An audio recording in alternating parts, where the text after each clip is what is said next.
David Chapira, bonjour. Bonjour Claudine et bonjour à tous les auditeurs et auditrices. Eh bien, on est ravis de vous avoir à nouveau pour une nouvelle revue de presse, plus exactement sur l'actualité d'Israël. Et vous m'aviez demandé hors antenne, et pourquoi nous parlerions-nous pas de Yom Ha'atzmaut? Pourquoi Yom Ha'atzmaut? Pourquoi cette ressurgescence sur cet événement? À cause de l'actualité, bien entendu, de ce qui s'est passé. Comment va se présenter ce qu'on appelle la journée de l'indépendance d'Israël? Est-ce que c'est vraiment une journée d'indépendance dans la mesure où nous sommes en pleine guerre et nous recommençons une nouvelle indépendance? Alors, il faut savoir d'abord que la journée qui précède cette journée d'indépendance, c'est dimanche prochain. Donc, ce sera la journée consacrée ou dédiée à la mémoire des soldats qui sont tombés et des victimes du terrorisme. Et cette année-là, nous allons commémorer la mémoire de plus de 1400, 1500 personnes. Enfin, les chiffres sont affolants. Dans les cimetières militaires, ce sont des rangées entières qui se sont remplies de tombes. Depuis la guerre du 7 octobre. Depuis le 7 octobre. Et il y a une très très grande tristesse et une très grande colère aussi en ce qui concerne cette journée et les représentants du gouvernement qui doivent s'y présenter et qui doivent y donner des discours. La même chose pour les festivités de la journée d'indépendance où la population, pour la plupart, n'a pas le cœur à festoyer cette journée-là après les terribles événements qui nous sont arrivés. Et ce qui est intéressant, c'est ce qu'on voit encore, les divisions des Israéliens qui avaient déjà commencé en janvier 2023. En janvier 2023, c'est-à-dire que quelques mois, 2-3 mois après l'accession de Benjamin Netanyahou au poste de Premier ministre, lorsqu'il avait entamé son projet de réforme judiciaire. Tout à fait. La société qui avait été fracturée en deux ne s'est pas ressoudée, en fait. Elle ne s'est pas absolument, réunifiée. Contrairement à ce qui a été dit. Et en fait, ces divisions, évidemment, il y a une union sacrée quand ce sont des périodes de guerre, d'opérations, de soldats qui tombent, tout le monde se recueille. Et c'est vrai que dans les unités des soldats qui sont soit à Gaza, soit dans le nord d'Israël, il y a toute tendance confondue, toute tendance religieuse, laïque, politique, sociologique, druzes, musulmans, il y a aussi quelques chrétiens, enfin c'est évidemment des Israéliens, mais tout ça est mélangé. Mais lorsqu'arrivent les commémorations, eh bien, il y a encore beaucoup d'Israéliens qui en veulent au gouvernement et d'autres qui sont pro Benjamin Netanyahou. Et toute cette fracture de la société va se retrouver dans ces deux journées. Une est terrible, la journée de la commémoration donc de la mémoire des soldats qui sont tombés et des victimes du terrorisme. Yom HaZikaron. Yom HaZikaron. Et avec les festivités qui ont été d'ailleurs réduites au minimum. Vous savez que généralement il y a... Les avions.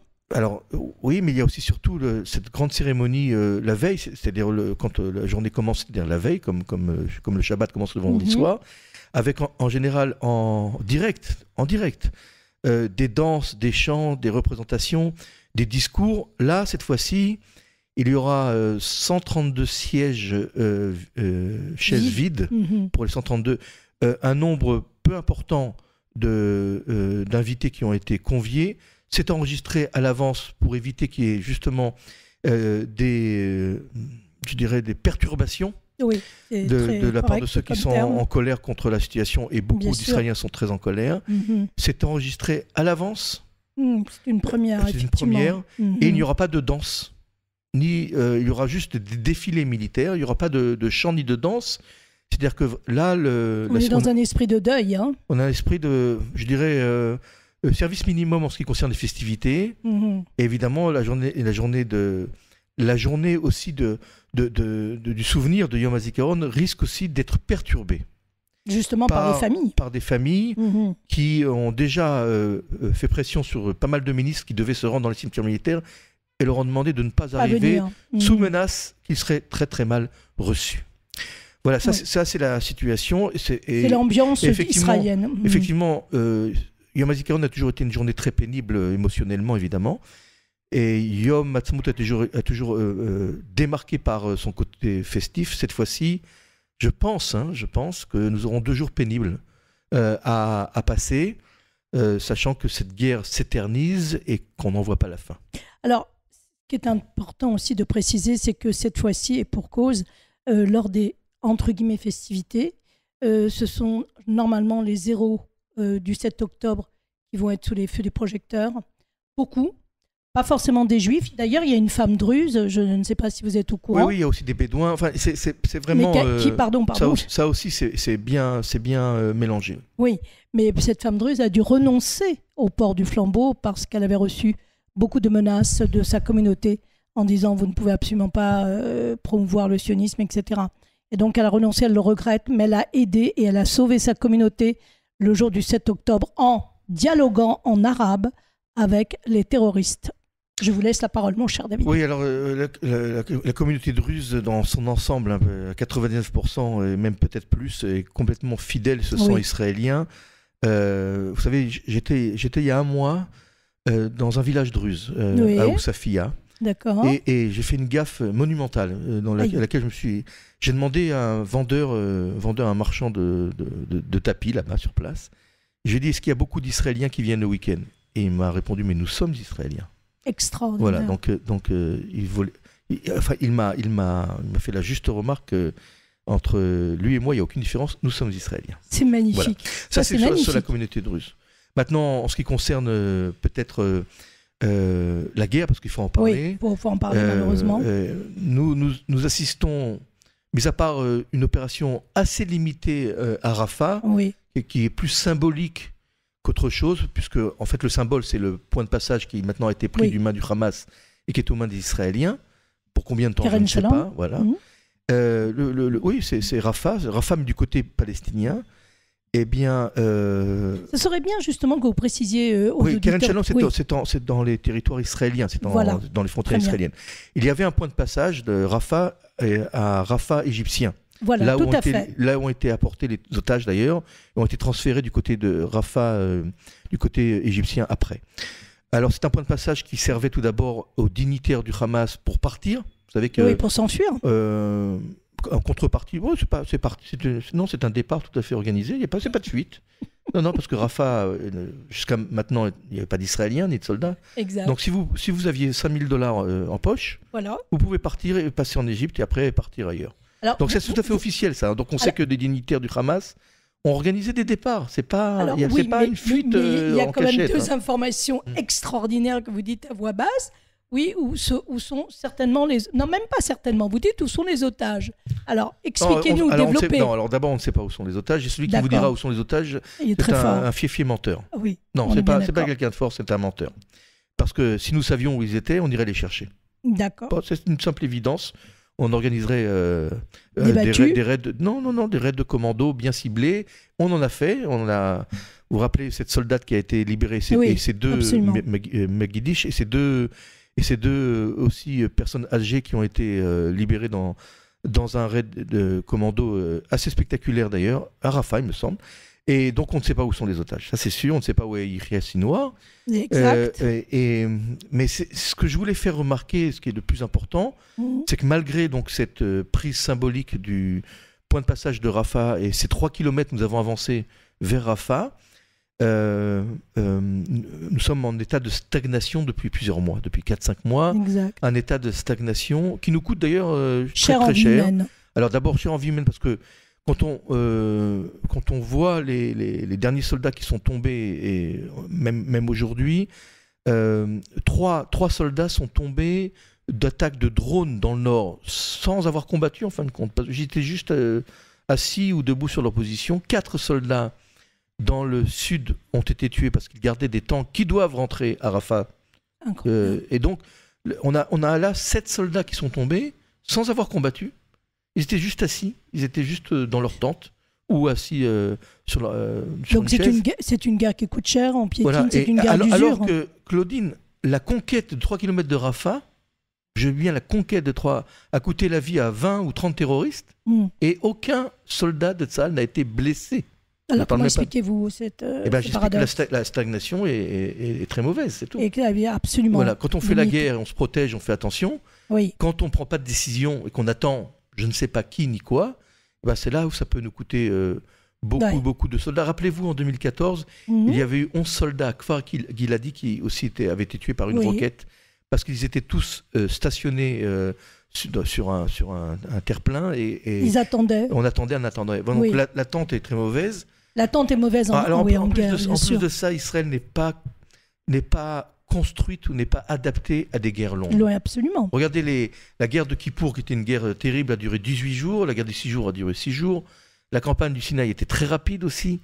Même la guerre d'indépendance, elle a duré combien de temps, la guerre d'indépendance? Elle a duré longtemps, mais elle a d'abord commencé sans qu'il y ait de véritables armées. C'est-à-dire nous étions des organisations armées, comme la Haganah, le Palmach, l'Echi, Irgun, etc., face à des émeutiers organisés qui étaient dirigés par Abdel El-Kader et d'autres dirigeants palestiniens, mais c'était des villageois, c'était pas organisé. Donc ça commence, sans rentrer trop dans l'histoire, le 30 novembre 47 jusqu'au 14 mai 48. Et après, nous avons les déclarations de guerre des pays arabes. Mais il y a eu des trêves. Beaucoup de trêves. Voilà, oui, c'est-à-dire qu'il n'y a pas eu des combats. Au bout d'un mois, je crois, en juin, il y a eu une première trêve, et je ne sais plus combien de trêves il y a eu, mais il y a eu énormément de trêves pour que les armées s'organisent de nouveau, et ça a fini un an après. Mais encore une fois, d'abord, c'était le début du pays, et nous ne sommes pas faits pour des longues guerres, peut-être comme la Russie est prête à faire une longue guerre. Absolument, bon, c'est une question de moyens et de ressources humaines. Regardez le Liban, la première guerre du Liban qui a duré 3 ans, où nous nous sommes embourbés, nous avons été obligés de nous retirer dans la zone de sécurité, et puis après la zone de sécurité, on s'est retiré aussi après en juin 2000 avec Ehud Barak. Donc les guerres les plus courtes sont les meilleures, comme les blagues. Et donc il y a aussi maintenant un processus un peu, je dirais, on est en train de s'embourber. Je ne sais pas si on peut dire embourbement en français, mais ça nous coûte très cher en vies humaines, vous avez rappelé. Ça nous coûte très cher aussi dans notre image au sein de l'opinion internationale, où vous le constatez, on ne peut plus chanter à l'Eurovision sans se faire huer. J'en ai parlé ce matin sur Alliance. Voilà, et nous ne pouvons plus, je dirais, marcher avec une kippa ni avec une la situation est dramatique. David, toutefois. En Europe, tranquillement, sans le risque de se faire attacher. Vous avez aussi tout un processus de maranisation. Les Juifs deviennent des maranes. Enlèvent leur mezuzot, changent de nom sur les applications Uber et boîtes de lettres, etc. Donc on est en train c'est un véritable tremblement de terre. Or, je pense qu'un enfant de 5 ans aurait compris que si on doit faire la guerre, que ce soit au Hamas ou au Hezbollah, il faut qu'elle soit faite de façon intense et rapide. Ça, c'est le mot-clé. Alors, pour revenir à l'antisémitisme qui tout à coup explose, j'ai tout de même une autre théorie, et je pense que vous serez d'accord avec, c'est qu'elle a toujours été présente, et elle a attendu un événement, et cet événement est de taille, puisque ça a été le 7 octobre. Et là, ça a permis de décomplexer cet antisémitisme qui est devenu extrêmement violent. On n'a pas de cesse de voir dans les informations françaises, européennes, les attaques, les agressions, qui semblent de toute façon devenues banales.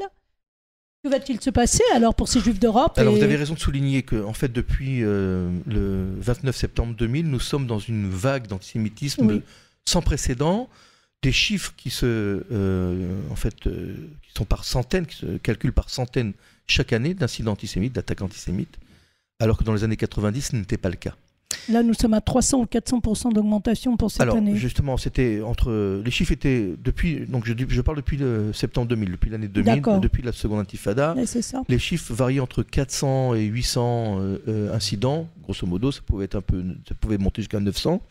Là, on en est, je crois, en 2022, en France.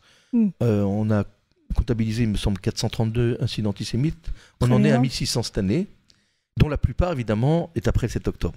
Donc, c'est comme vous l'avez rappelé, quasiment 400% d'augmentation. Et la conséquence, c'est la suivante. Alors, évidemment, dans tous les pays européens, que ce soit en Angleterre, que ce soit en Allemagne aussi, et un peu partout. Et la conséquence est très claire. Enfin, il va devenir de plus en plus difficile, comme l'a rappelé un chercheur de l'université, je crois, de Bar-Ilan, il va devenir de plus en plus difficile pour les Juifs de vivre en Europe. Alors, je pense que et en Amérique. Et oui, absolument, on a Et oublié en d'en Israël, parler. la vie est difficile. Et je rappellerai Oui, c'est la intéressant ce que phrase vous allez dire. du feu rabbin Josie Eisenberg qui Oui. disait qu'il y a 2 endroits où il est dangereux pour les Juifs de vivre, c'est Israël et la diaspora. Donc on est. Alors vous pensez qu'on peut mettre sur le même pied d'égalité? Je suis pas totalement certaine. Non, j'ai pas dit que c'était sur le même pied d'égalité. J'ai dit qu'il y a 2 endroits Difficile à vivre. où c'est dangereux pour les Juifs de Dangereux. vivre. C'est pas Oui. moi, c'est le rabbin Josie Eisenberg de mémoire regrettée. Il Oui. disait qu'il y a 2 endroits dangereux pour les Juifs, Israël et la diaspora. C'est-à-dire que nous sommes en sécurité nulle Nulle part. part. Mais effectivement, vous avez raison de rappeler qu'en Israël, nous avons les moyens de nous défendre.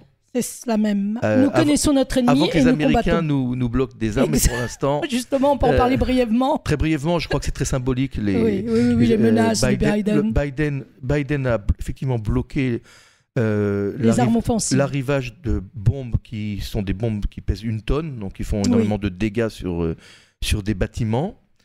Et donc, c'est beaucoup.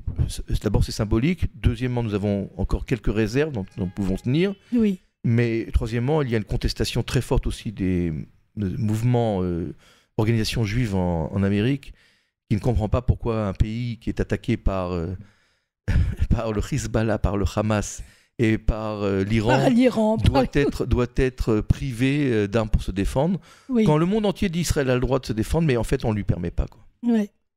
Bah écoutez, David, je suis ravie de ce. Oui, de je voudrais juste quand cet même entretien. encore Allez-y, une dernière allez-y. remarque sur ce Oui. qui se passe dans le Nord, et Oui. qui est très grave, puisque Oui. récemment, on avait annoncé, déjà depuis quelques semaines, depuis quelques mois aux habitants du Nord, qu'ils pourraient reprendre une vie normale le 1er septembre. Or, une phrase de Netanyahou qui s'est exprimée en disant que le 1er septembre n'était pas une date sainte, ça veut dire ça peut varier. ça peut attendre. Donc, Mhm. on a encore des réfugiés par dizaines de milliers Absolument. qui n'ont pas où habiter et qui sont en attente et qui sont en colère, et certains d'entre eux ne reviendront pas dans le Nord. Ça, ils l'ont déjà annoncé, c'est fini, ils ont perdu espoir, et donc ils ont déjà réfléchi vont aller comment où se relocaliser dans le centre du pays, avec vous et moi.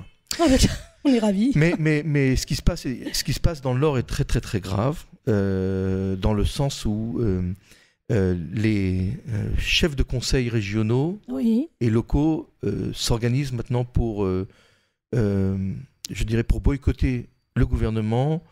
Ils vont bientôt peut-être déclarer un État indépendant du nord du pays, la Galilée, tellement leur colère est grande, et vont faire des actions très très fortes. On leur promet depuis des mois des budgets, rien n'est fait. Des budgets pour la défense, hein, parce qu'il n'y a plus d'éducation, évidemment, il n'y a plus de social, il n'y a C'est plus terrible rien. ce que vous dites, on ne s'en rend même Voilà, pas compte. voilà. Donc c'est une détresse énorme, et c'est l'abandon d'un territoire, la Galilée, et l'abandon de toute une population qui est livrée à quasiment son propre sort. C'est très grave ce qui se passe. Bien sûr, on ne s'en rend même pas compte. Parce que le nombre de déplacés dépasse, si je me souviens bien, 360 000 Non, personnes. un peu moins dans le nord. En tout, je parle. Entre Kfar-Aza. Je pense c'est difficile parce qu'il y a des déplacés qui ne sont pas officiellement déplacés. On parle de 160 000 environ Oui, mais enfin, c'est de façon officielle. Mais parlons justement, peut-être terminons là-dessus, sur les habitants des kibbutz qui contournent Gaza. On leur a promis de revenir En janvier. dans 2-3 ans. Oh. Dans 2-3 ans. Je parle des kibbutz qui ont été touchés. 2 à 3 ans. Je parle de tous ces kibbutz qui ont été sévèrement touchés, comme Be'eri, Kfar-Aza, Nir Oz, etc. On parle de 2 à 3 ans. Et quand vous entendez ça, vous savez que ce sont des promesses et que ça veut dire 4 à 5 ans. Voilà. Donc certainement qu'ils prendront une autre décision et qu'ils auront ailleurs. Je ne sais pas exactement, parce que certains pensent encore en l'espoir de revenir. Avant. Mais vous imaginez que 2 à 3 ans maintenant pour reconstruire tout ça? C'est fini. Je ne sais pas. Mais écoutez, on va rester sur cette note-là, même si elle n'est pas très gaie. Je vous remercie infiniment, David, d'avoir accepté mon invitation, et j'espère qu'on vous retrouvera très bientôt pour un prochain point sur l'actualité brûlante d'Israël. Et nous attendons des bonnes nouvelles, parce que c'est ce que nous voudrions diffuser pour nos auditeurs. Shalom, shalom. Shalom, shalom.